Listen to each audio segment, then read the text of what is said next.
Que a paz do Senhor Jesus esteja com você. Abra sua Bíblia em Lucas capítulo 10, versículo 30 ao 37. E respondendo Jesus disse: Descia um homem de Jerusalém para Jericó e caiu nas mãos dos salteadores, os quais o despojaram e espancando-o se retiraram, deixando-o meio morto. E ocasionalmente descia pelo mesmo caminho certo sacerdote, e vendo-o, passou de largo. E de igual modo também um levita, chegando àquele lugar e vendo-o, passou de largo. Mas um samaritano, que ia de viagem, chegou ao pé dele e vendo-o, moveu-se de íntima compaixão.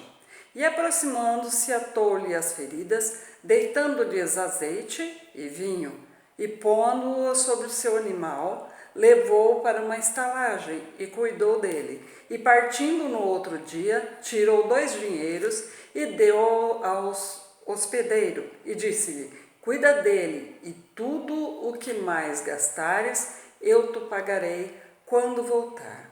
Qual, pois, desses te parece que foi o próximo daquele que caiu nas mãos dos salteadores?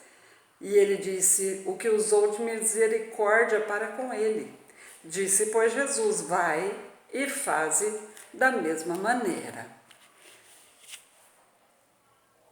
Essa palavra diz que descia um homem de Jerusalém para Jericó. Quando a gente fala em Jerusalém, a gente pensa em bênção, em paz. E quando a gente fala de Jericó, a gente pensa em luta, em sofrimento.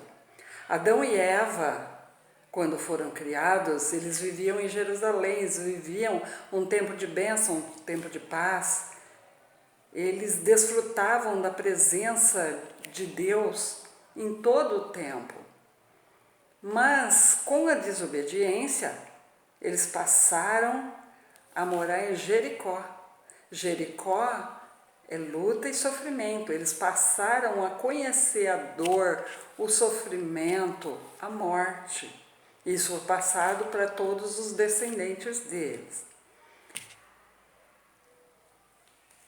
A parábola nos diz que descia um homem de Jerusalém para Jericó e caiu nas mãos dos salteadores que espancaram ele, e ele ficou ali no meio do caminho quase morto. Essa estrada que vai de Jerusalém para Jericó é uma estrada muito perigosa, que tem muitos bandidos e salteadores. Então os viajantes têm muito medo de passar por essa estrada. E um sacerdote descia pelo mesmo caminho e vendo, passou de largo. O sacerdote, ele foi levantado para fazer sacrifícios, para estudar a lei. Ele entendia muito bem das leis. E de igual modo, também passou um levita e também passou de largo, não ajudou o homem. O levita é um auxiliar do sacerdote, ele tem que zelar pelo bom andamento do trabalho no templo, ele cuida das coisas do templo.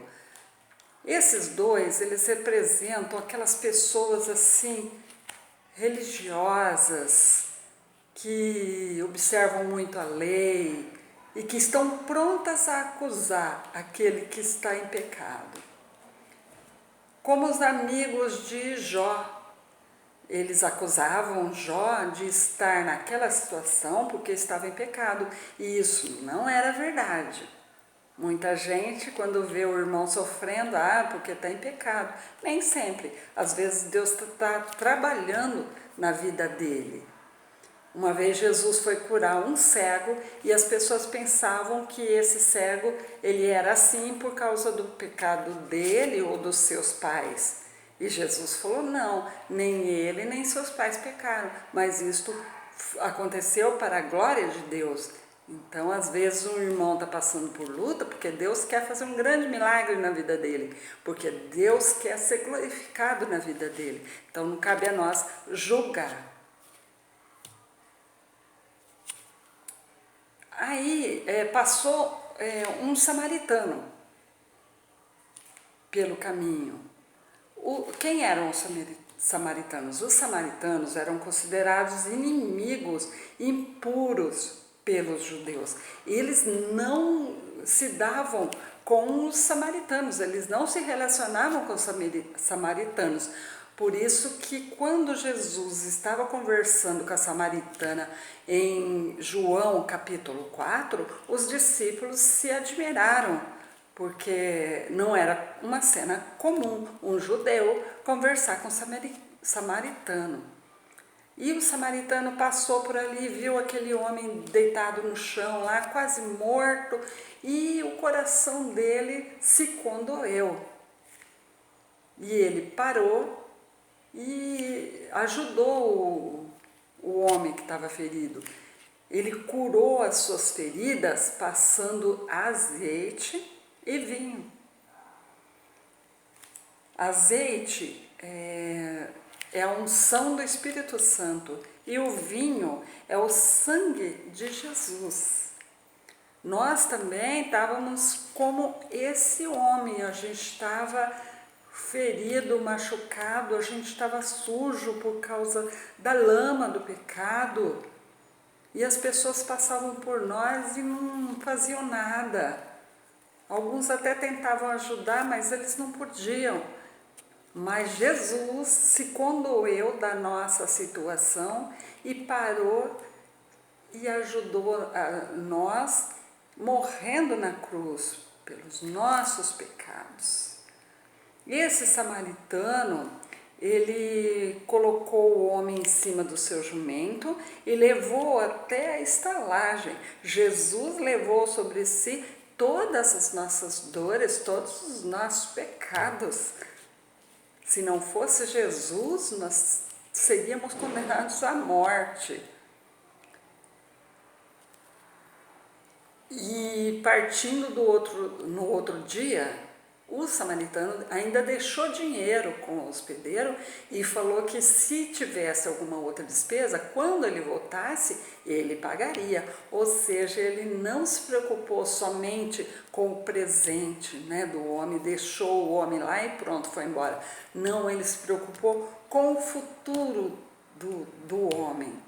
Como ele ficaria no futuro para pagar essas dívidas, né? E ele assumiu as suas dívidas. Jesus também, ele não se preocupa só com a nossa vida aqui nesse mundo agora, mas ele se preocupa com o futuro, ele está preparando uma mansão celestial para que a gente possa viver eternamente com ele.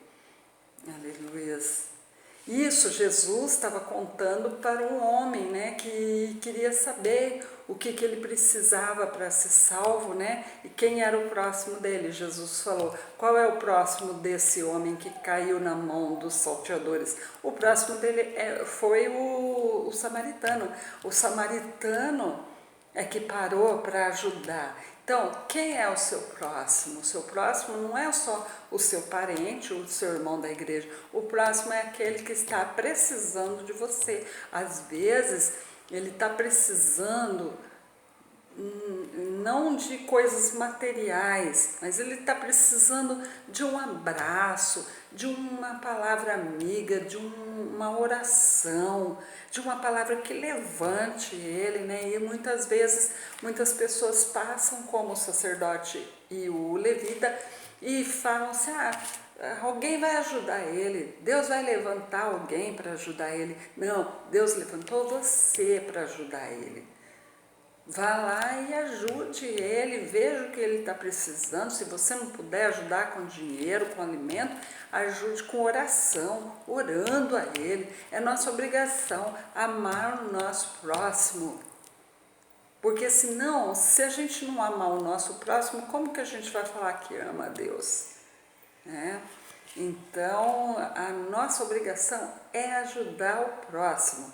Não pense um minuto, não julgue, não pense se essa pessoa merece ou não. Simplesmente faça o que você pode fazer pelo seu próximo.